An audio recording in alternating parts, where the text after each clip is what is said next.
we can put them in a stronger position. Tim Wilson is the Assistant Minister to the Energy and Emissions Reduction Minister and is our guest. Welcome. Hey, PK. What measures will be put in place to take Australia from its old net zero target to its new one?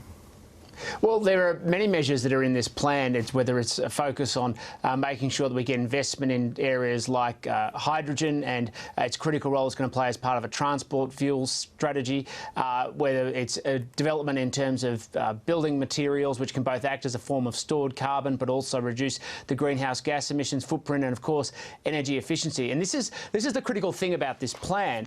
It's a comprehensive economy-wide plan that goes through every different sector, what the government is seeking to do to achieve the target of net zero by 2050. And that comprehensive economy-wide approach far transcends anything we've seen from any other political party or government, I might add, on this important issue of reducing Australia's greenhouse gas emissions. I don't know about exceeding it. How will you reduce emissions given most of the technologies in the roadmap are not even developed yet?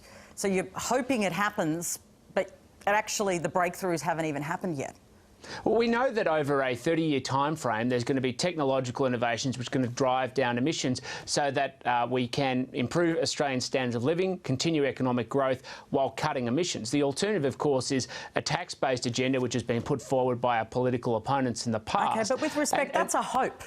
But you can't demonstrate to us here on this show the evidence for how that will happen. That's based on, we reckon the vibe is something will sort itself out. Sorry, politely, Patricia, that's false. What we actually have is very clear projections working with the International Energy Agency, the Intergovernmental Panel on Climate Change around the maturation of technology, where we expect to see it going. We know that blue hydrogen, which is the utilisation of gas, is going to be achieved over the next decade. We're going to become viable and competitive in hydrogen up to 2035 is but one of many examples. And that's what we've actually developed in our comprehensive plan is actually benchmarked against what international agencies are saying is achievable, and we're working with them to achieve that. But almost a third of the abatement task in your plan is actually through these unspecified technology breakthroughs. That's a big chunk of your plan relying on something we know nothing about.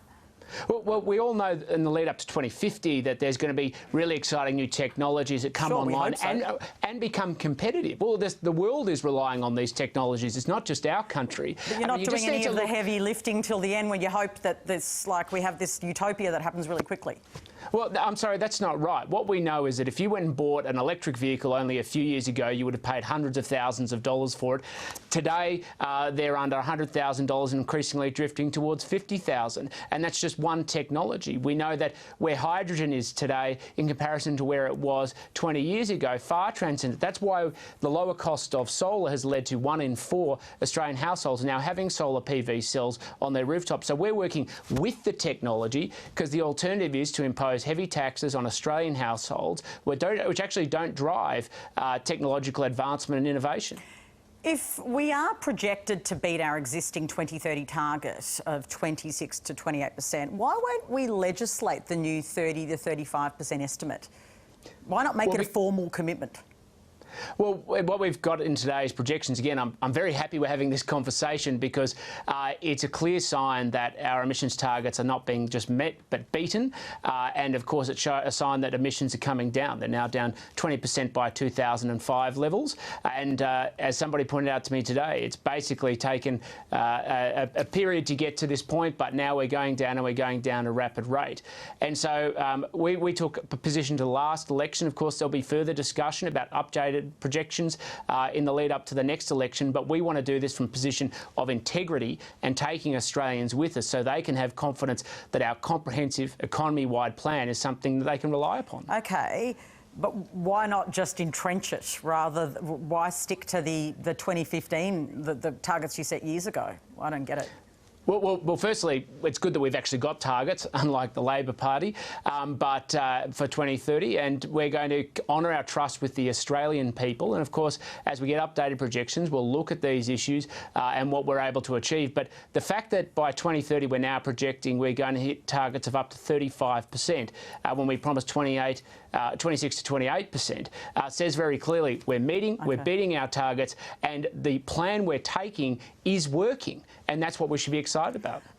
You haven't released the modelling today. Why?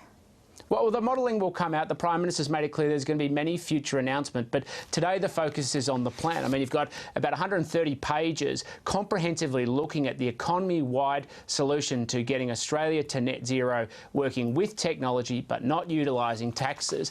And frankly, it's one that can be used for businesses to invest, create the jobs that Australians need. With respect, how can you say that you haven't actually given us any of the evidence, the modelling that underpins your plan? And we're going to hear about it later. Today's the day. You've told us, as you say, about the plan you've held up. Don't we need to see what underpins its assumptions?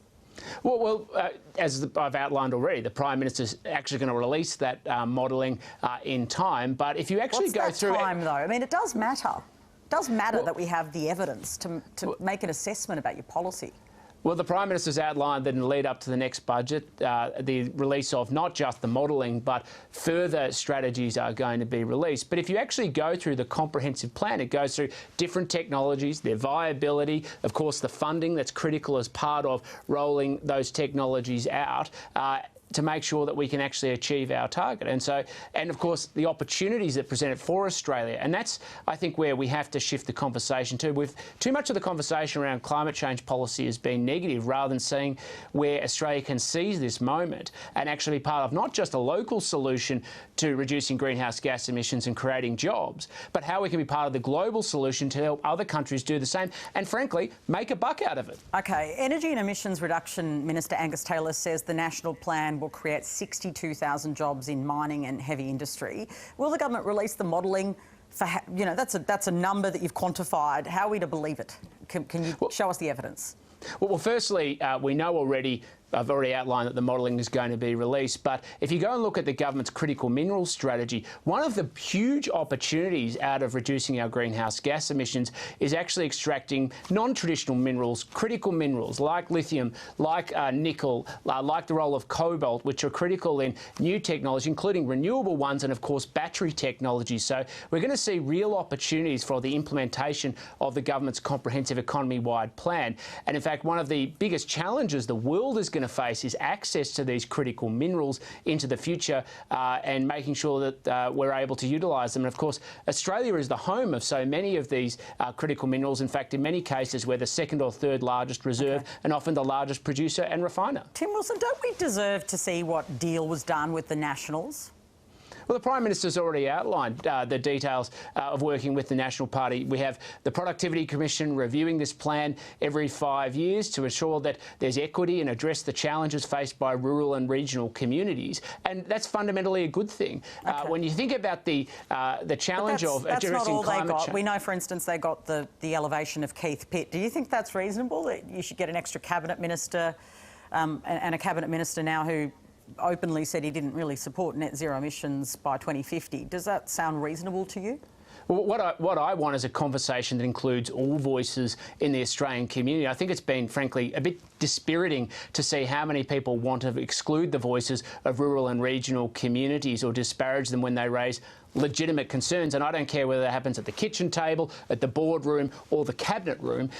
All Australians have a right to a voice in this conversation, a part of how we're going to achieve not just net zero by 2050, but how we're going to make sure that if there are bumps along the way, that everybody is supported, because I actually want to build a better Australia and a cleaner Australia and a better economic environment for all Australians. The private sector has been reluctant to invest in coal, and there is no breakdown of where these jobs will come from. So how and where will these jobs be created? Are there specific sites in mind?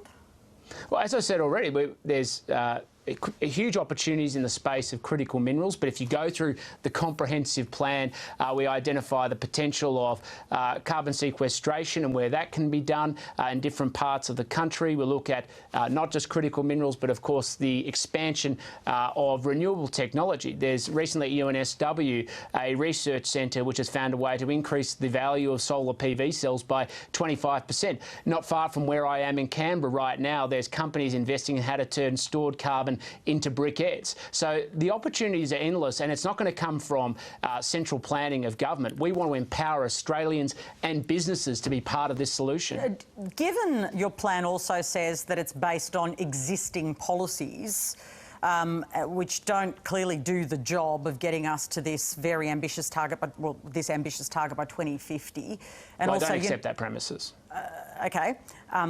Your actual document says that it's based on existing policies. No, I accept it, but it's existing policies, but you make the jump to then saying it won't meet it. Well, hang on a minute. Your existing policies weren't net zero by 2050. You've changed your policy, but it's all on existing policies. What I'm asking is, do you really think electorates like yours, who we know are exercised about climate change and action, are going to be sold on this plan? Do you really think this neutralises the issue? Well, the best evidence of future success is past success. And while we have the Greens and the Labor Party trying to run down Australia's record, proffering ideas about new taxes as a solution, we look at our approach, which is technology-based. And of course, we know, you've been asking me about it in this interview, has seen emissions reduction go down by 20% from 2005 levels. We're now talking about what's going to be done with our 2030 target, because we're going to meet it, we're going to beat it, and people are now saying, well, why can't we actually increase the trajectory? And I want to keep this going because we're steamrolling ahead based on a technology-driven approach, not a taxation approach that is preferred by Labor and the Greens. George Christensen, who's a National, has posted a video to his Facebook that features Matt Canavan in the role of the Terminator, where he shoots people as a way of dealing with net zero. Michael McCormack described it as beyond the pale. What do you think? I think Michael McCormack is right. I concede I haven't seen the video, but I don't think violence or even the representation of violence is ever an appropriate mechanism for political debate. I want to move to something happening in your home state of Victoria. The Premier's promised pandemic legislation. Under the new laws, the Premier would be able to declare lockdowns for 3 months at a time with no limit on the duration of a declaration. What do you think? Well, I'm quite concerned, frankly, about these laws as a local member and as a Victorian. I've had a lot of constituents raise their concerns with me, but ultimately it's a matter for the state opposition. I'd recommend that the Parliament exercise caution, the state Parliament exercise caution, because what we want is to build public confidence around these public health measures. We don't want a situation where people don't either feel like they've had a say or a capacity to have a say, and that empowers individuals to make decisions about people's lives without proper parliamentary accountability. Crown Resorts can keep its Melbourne casino licence despite the Royal Commission finding that its conduct was disgraceful. Are you comfortable with this? I mean, this is a very damning report, and yet they're able to continue. Well, this is obviously a matter for the state government, and again, not being in state parliament, I haven't reviewed every part of the report, but I think everyone needs to, again, take it with caution because if there's misconduct, people should be held accountable and it should be properly followed through. Thank you so much for your time. Thanks, PK. Tim Wilson, the Assistant Minister to the Energy and Emissions Reduction Targets Minister.